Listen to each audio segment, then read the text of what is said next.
Guardate che belle queste pietre, sembrano quasi poligonali, guarda come si poggiano l'una nell'altra. Manca quell'estrema precisione che c'è in alcune parti del mondo, però è molto affascinante. C'è una grotta, stiamo cercando di capire cosa sia. Magari siamo già al primo livello del nuraghe, probabilmente sotto c'è qualche camera o qualcosa. Ragazzi, siamo arrivati, guardate che bella questa architrave. Vediamo un po', andiamo dentro, dai.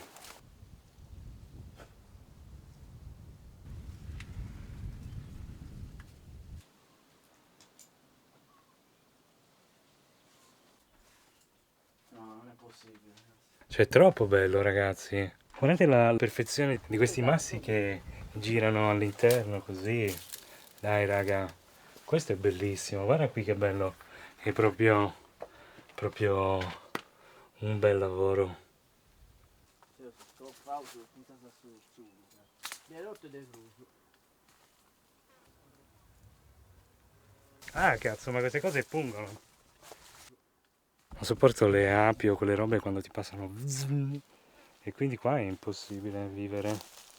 Poi ci sono queste cose che ti pizzicano, quindi sono arrivato al limite. Nuraghe Santa Anastasia, bellissimo. Tanta precisione, tutti i blocchi sono perfettamente inseriti nel loro spazio. Qui bisognerà attivare qualcosa, bisogna valorizzare perché è un bel nuraghe. Ha delle caratteristiche veramente uniche. Poi per non parlare del panorama che siamo qui nel lago Amodeo, dove appunto si affacciano tanti nuraghi. Poi anche nel letto del lago ci sono altri nuraghi che ormai sono stati sommersi. Quindi sì. E il cazzo, mi immagino. faccio direttamente là. Faccio da lì, ci dopo fatto. Poi te ne so su cosa c'è.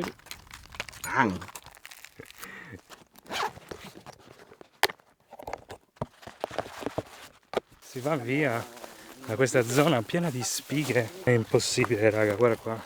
Queste robe ti ammazzano. Poi più le cerchi di togliere, più si infilano. Via, basta.